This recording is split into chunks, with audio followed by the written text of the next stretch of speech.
다 함께 매일 드리는 기도를 드리심으로 3월 13일 목요일 새벽 기도회를 하나님께 드리겠습니다. 전능하신 하나님, 새로운 아침을 허락하시고 주님의 거룩한 빛으로 저희의 일상을 비추어 주심에 감사드립니다. 오늘 하루도 빛의 자녀답게 살아가기 소망하오니 우리의 마음을 주님의 뜻대로 다스려 주시고 모든 언행 속에 주님의 영광이 드러나게 하옵소서. 이 땅 위에 하나님의 정의와 공의가 임하게 하시고 복음 통일이 속히 이루어지게 하시며 교회와 각 가정의 신실한 믿음의 유산이 면면이 이어지게 하옵소서. 성령님의 인도하심을 따라 저희 교회의 5대 본질인 예배와 교육과 선교, 성도의 교제와 봉사를 충실히 감당하게 하옵소서.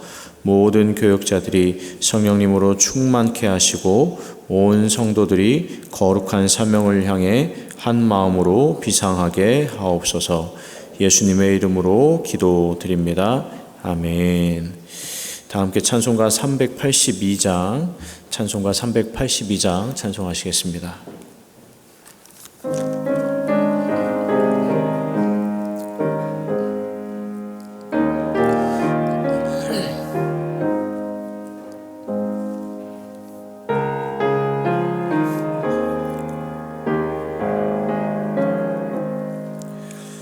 너 근심 걱정 말아라. 주 너를 지키리.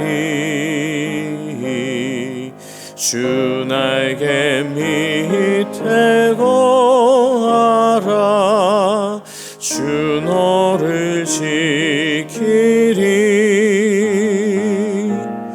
주 너를 지키리. 아무 때나 어디서나 주 너를 지키리. 늘 지켜주시리.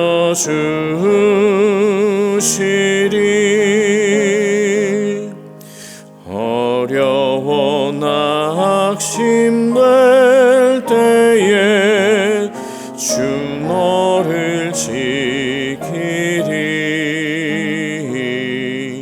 위험한 일을 당할 때 주 너를 지키리. 주 너를 지키리. 아무 때나 어디서나 주 너를 지키리. 늘 지켜주시리.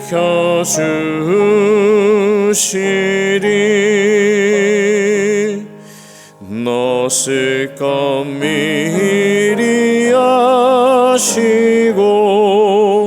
주 너를 지키리. 구하는 것을 주시며 주 너를 지키리. 주 너를 지키리. 아무 때나 어디서나 주 너를 지키리. 늘 지켜주시리.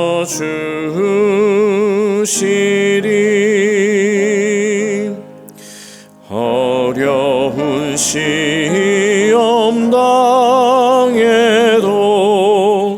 주 너를 지키리.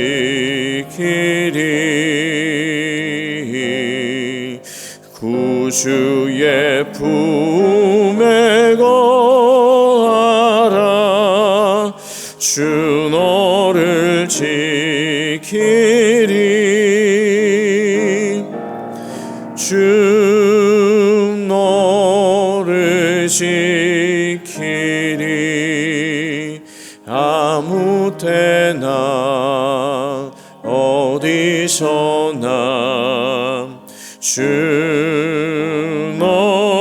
너를 지키리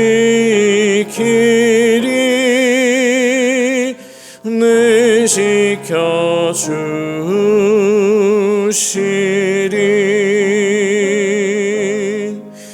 아멘.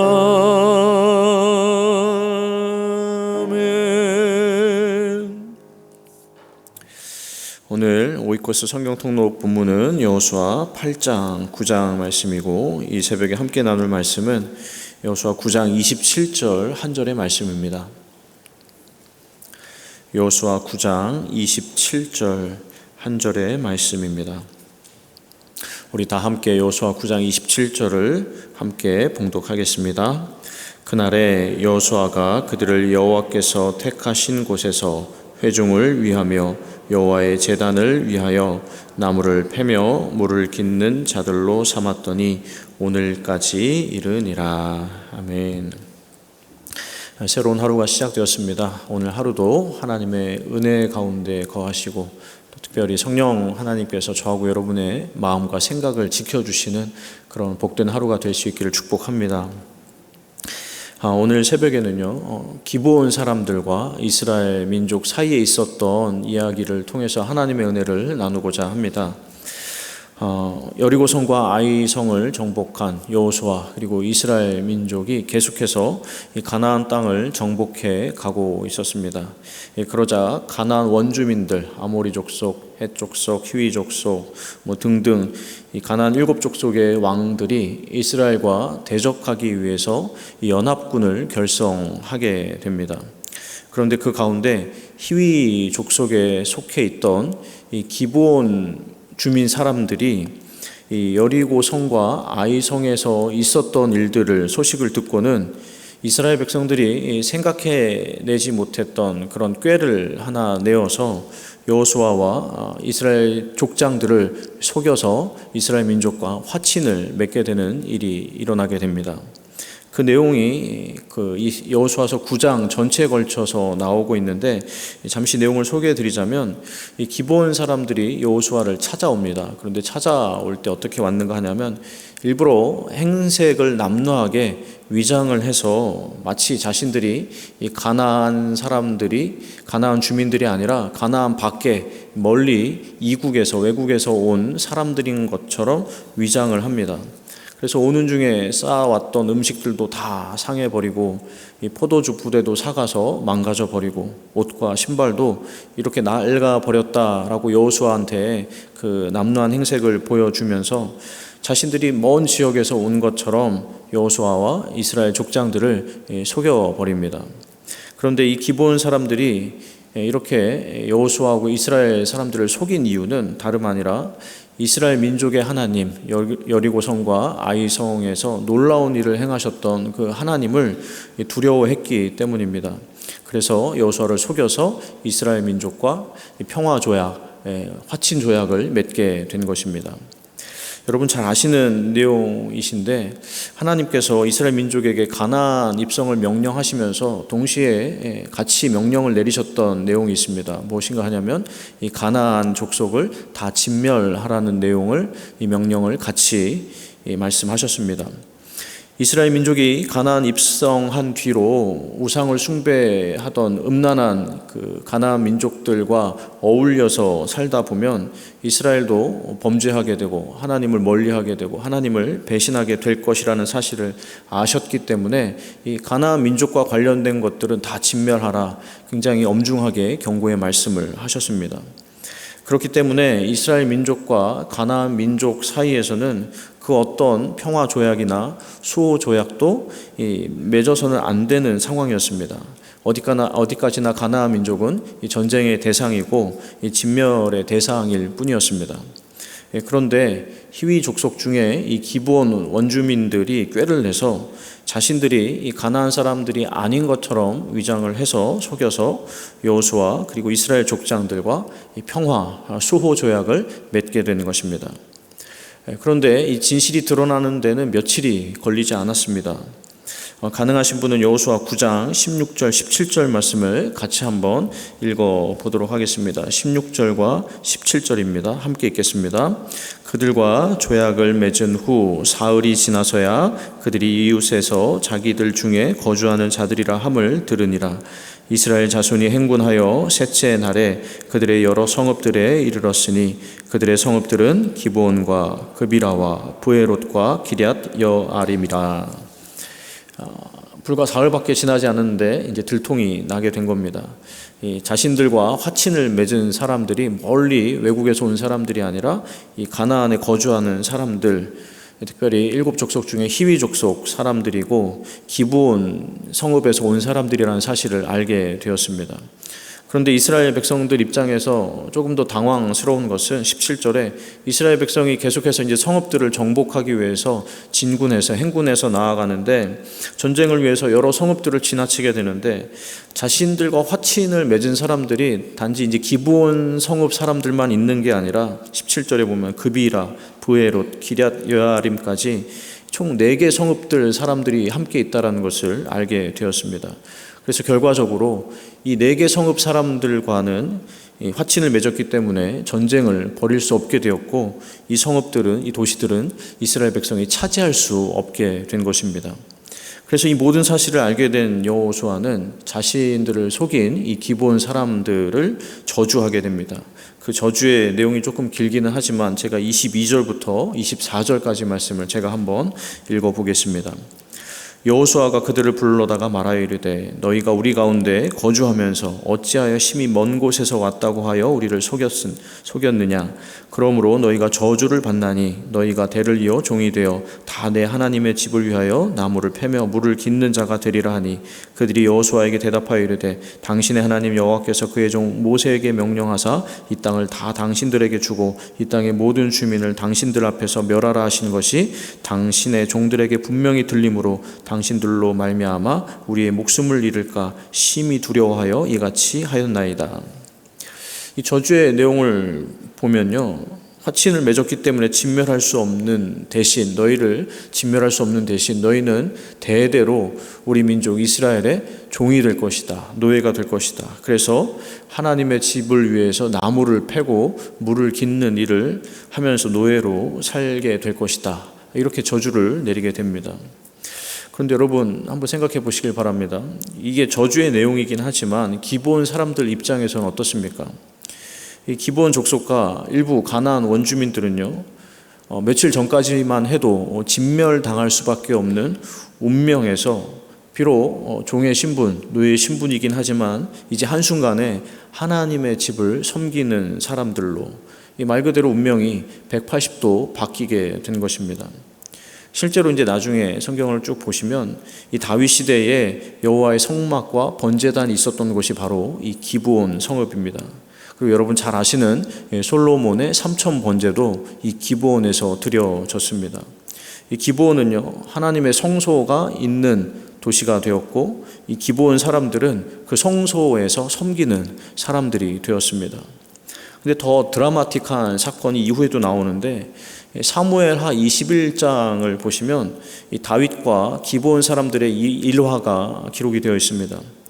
이 사울왕이 기브온 사람들을 학살하는 사건이 있었고 이 기브온 사람들이 무고한 피를 흘린 일로 인해서 하나님께서 이 다윗의 시대에 기근을 3년을 내리십니다. 나중에 다윗이 이 기브온 사람들의 무고한 피로 인해서 이스라엘에 기근이 왔다라는 사실을 알고 이 기브온 사람들의 원한을 풀어주게 되는데 사울의 후손 중에 7명을 기브온 사람들에게 넘겨주는 일이 있었습니다. 즉 기브온 사람들이 가나안 족속이기는 하지만 여호수아 때 맺은 이 화친으로 인해서 하나님의 보호를 받게 되었고 사울이 왕일지라도 그것을 임의로 깨트리자 이스라엘 전체가 대신 징계를 받게 된 것입니다.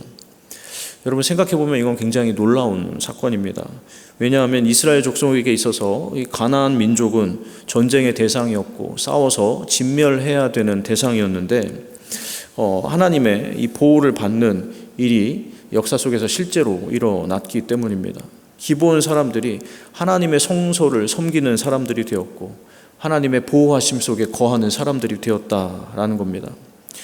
이 기브온 사람들의 죽음이 사울 왕과 있었던 사건으로 인해서 그들의 죽음이 억울한 죽음이긴 하지만 이 사울은요, 베냐민 지파 순수 혈통의 히브리 사람이었습니다.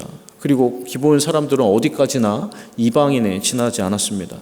그런데 하나님께서 이 사울의 잘못은 들춰내시고 기브온 사람들의 억울한 죽음을 대신해서 그들의 신원을 갚아주신 겁니다. 그런데 여러분, 이 일련의 일들이 어떻게 시작이 되었습니까? 기브온 사람들이 여호와 하나님을 두려워한 데서, 경외한 데서 시작이 되었습니다. 여러분, 우리 하나님은 아무리 이방인일지라도 하나님을 경외하는 사람들은 구원해 주시는 하나님이십니다. 아무리 저주받은 백성, 진멸되어야 하는 백성일지라도 하나님을 두려워하고 하나님을 경외하는 사람들, 그 앞에 엎드리는 사람들에게는 하나님의 보호하심과 자비하심을 베풀어 주시는 하나님이십니다. 그런데 동시에 하나님은요, 아무리 자기 백성일지라도 하나님과 한 언약을 가볍게 여기고 하나님을 가볍게 여기는 사람이라면 그 사람이 아무리 순수 혈통의 사람일지라도 어제 보았던 아간처럼 그가 택한 백성 중에 있을지라도 심지어 왕으로 기름 부은 사람일지라도 책망하시고 심판하시는 공의의 하나님이십니다. 새벽을 깨우시는 귀하신 여러분, 진멸의 대상이었던 기브온 사람들이 하나님을 두려워함으로 경외함으로 하나님의 구원을 받게 되었습니다. 그렇다면 하나님의 자녀된 우리는 어떻게 해야 되겠습니까? 이방인들도 하나님을 경외해서 그 앞에 겸손하게 부복하고 엎드리는데 믿는 우리들은 하나님 앞에서 어떤 마음가짐, 어떤 자세를 취해야 하겠습니까?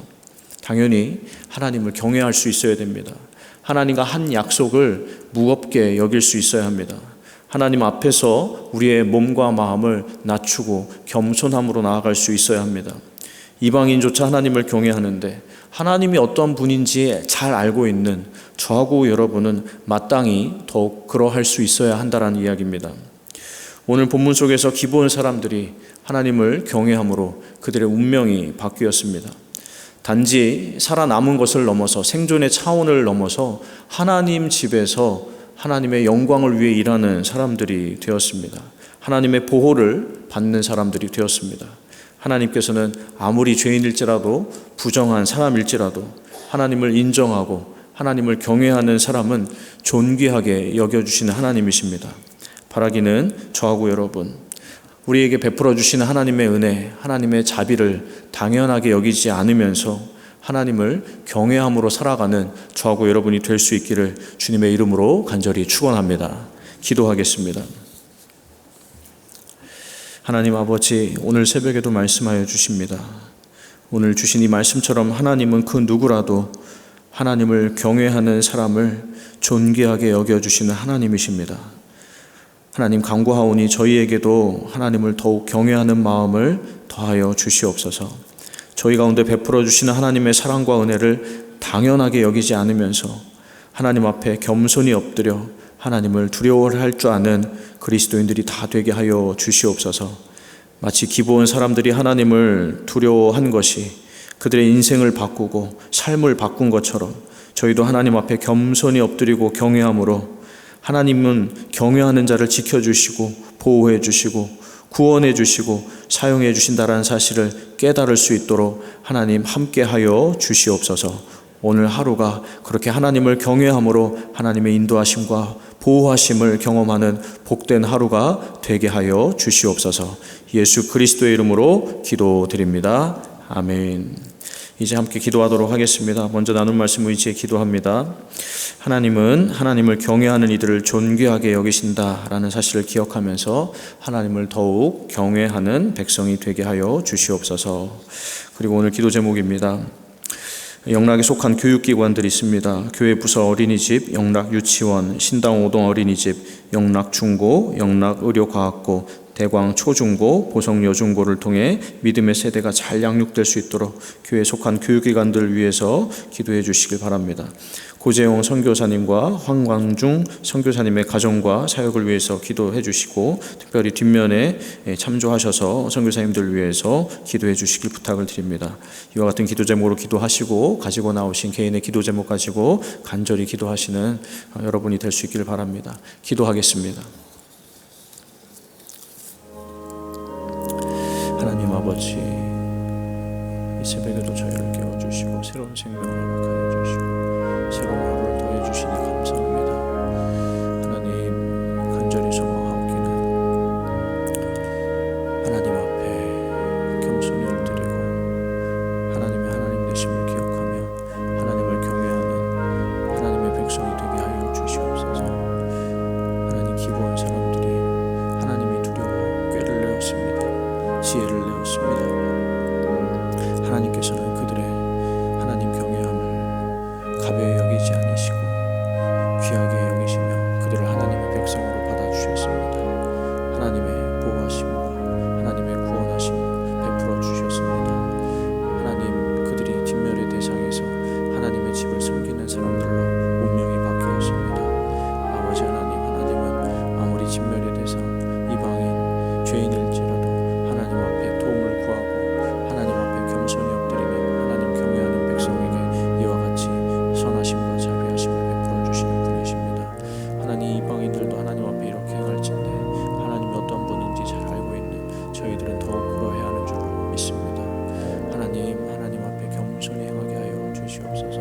하나님 앞에 한 약속들을 가벼이 여기지 않게 하여 주시고 하나님 앞에 더욱더 진중하고 진실되게 행하게 하여 주시옵소서. 하나님, 저희 중심을 다 들여다보시는 하나님이십니다. 하나님을 더욱 경외하는 하나님 백성들이 되게 하여 주시고 하나님 경외하는 자들에게 어떤 은혜를 베풀어 주시는지 어떤 구원하심의 은총을 더하여 주시는지 저희 삶 가운데 경험하게 하여 주시옵소서. 특별히 오늘 하루가 그런 하나님을 경외함으로 하나님의 인도하심을 경험하는 복된 하루가 되게 하여 주시옵소서. 아버지 하나님,